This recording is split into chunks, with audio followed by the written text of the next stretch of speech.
So I have a confession to make. Only a few weeks ago I was looking to pick up a Sony a7 III as my main camera. I always decided that 2019 would be the time to pick up a new replacement camera to put my Canon 60 I'm filming on kind of as my secondary, and to sell my current secondary, which is the 70D. The Sony a7 III had literally everything you could ask for. It had great in-body stabilization, it was tiny, the battery was pretty good, the focusing was amazing. But then I started reading up on the Fuji X-T3 and I was blown away by the specs it had.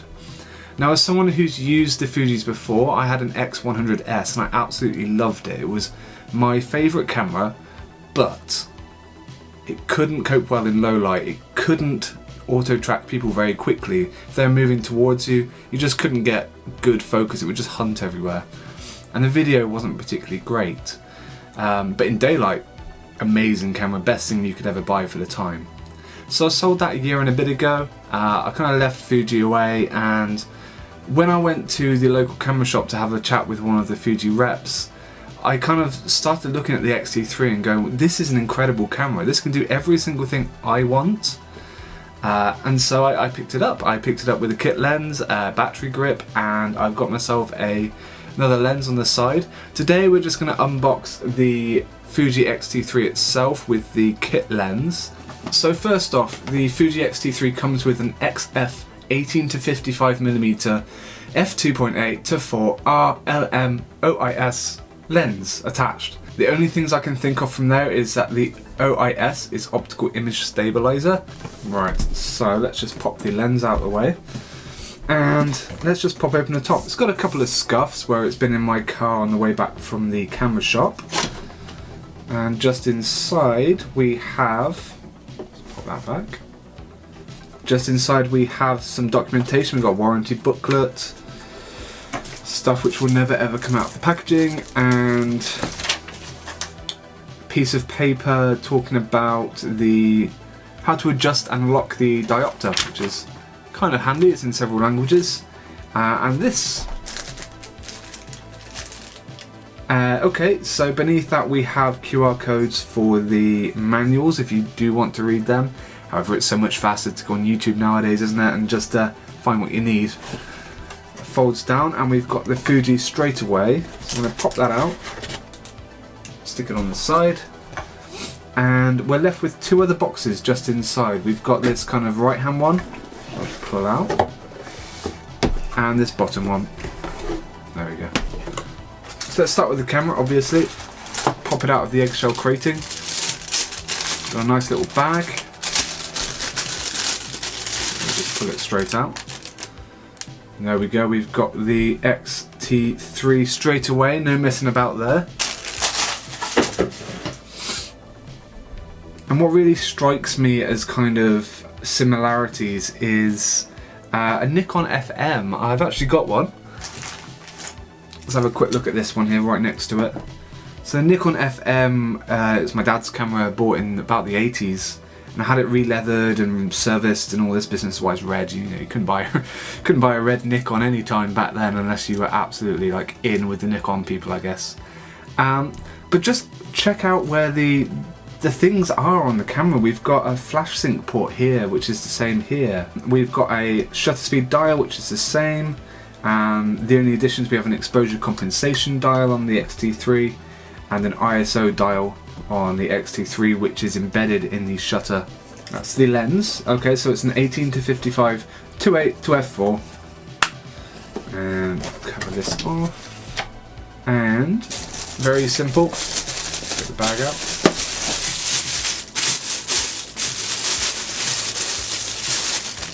One lens. And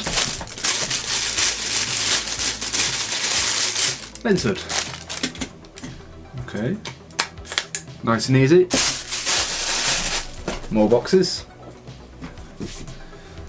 Okay, so I can see straight away that this has a image stabilizer which just does on or off, which is really nice.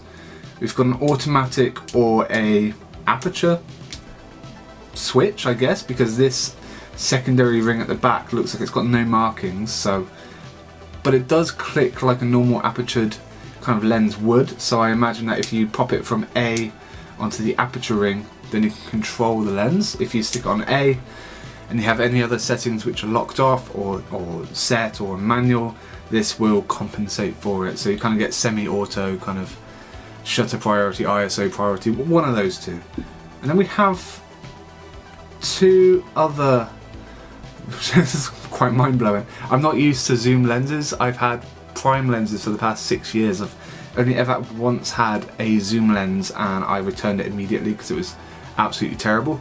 So we've got the bigger ring, which is the zoom, goes from 18 to 55. We've got a little marker on there as well.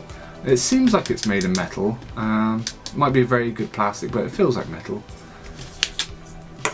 And then inside we have a actually really nice 58mm diameter front element. Yeah, that's actually really nice. So you can see straight in there. Now I was chatting with the Fuji rep and she said that this is one of the best kit lenses money can buy. She actually didn't like calling it a kit lens because this is a £600 lens on its own. They just bundle it because Fuji are nice guys.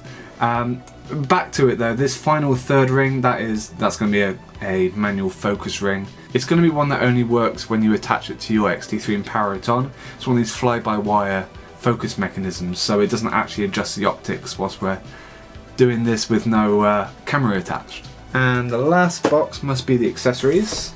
Let's have a little look.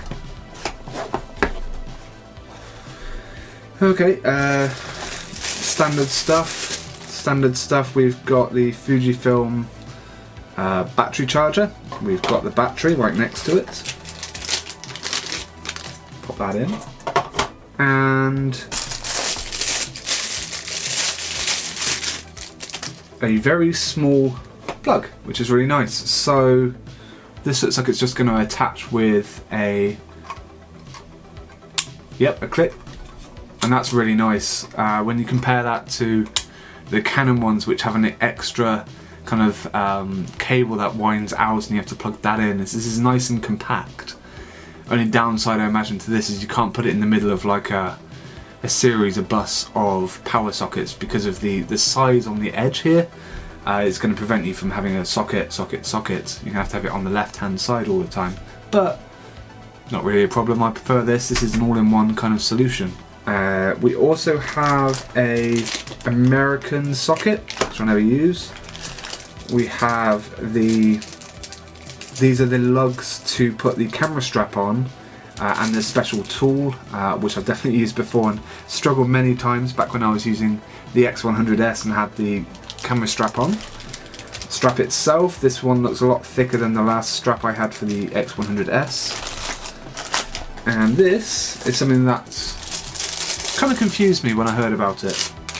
This is the flash. This is the flash that comes with the kit, which doesn't need power, and I guess it's because the Fuji doesn't have a pop-up flash, and sometimes you do need it.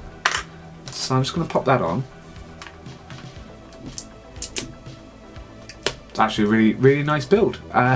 It kind of looks a little daft from the top. It's got this kind of like overhang, kind of like a cover, and it does pop up really high, and it looks really daft when you have no lens on it. But I'm sure there's a reason for this. If you have the bigger lenses, it's got to be high enough so it can get over the end of the lens and not give any dark spots. It says EF X8 on the back. I imagine the guide number is 8 or something, which isn't going to be incredibly powerful. But when we do pop it off, we do have multiple contact points at the bottom, which gives me the impression that this is a TTL flash. Just a little bit of extra power. You probably won't even notice it's on there. There's no manual controls for this flash, so it's just on fire, which I like. I have manual flashes if I need to use manual flashes. I've got triggers, and I know that will work with this as well because they're just manual only triggers. So yeah, that's a nice little handy addition I wasn't even aware was in the box. So now we've got the camera out, I'm just going to attach the lens and the battery and we'll have a complete first unit. So just pop that back off. There's a red dot, there's a red dot. It's a bit tough to go in. And, oh. Well, Well, that's a downer. The Fuji end lens cap and body caps do not connect to each other, which is strange. The Canon ones definitely do, and you can lock them down and you can have them both together in your bag just in case. But these, they just come apart again. Okay, not to worry. Lens cap off, battery in. Right, and that goes that way? No, that goes, yeah, it does, yeah. There we go. And do I want to pair with the smartphone? Not today. And we're in. Ah, nice little camera for us there. So this, for the future, will be my main camera for everything. I'll be shooting 4K on it for YouTube videos. I'll be using it as my main camera for weddings, portraiture. Got a nice zoom lens for the first time pretty much in my life that I want. And my next video I'm going to be having a look at the 23mm f2 WR lens, said that right, to go on the front because I do love a 35mm equivalent prime on the front. If you like this content and you want to see more, stick around, hit the subscribe and the bell button. I'll see you in the future video.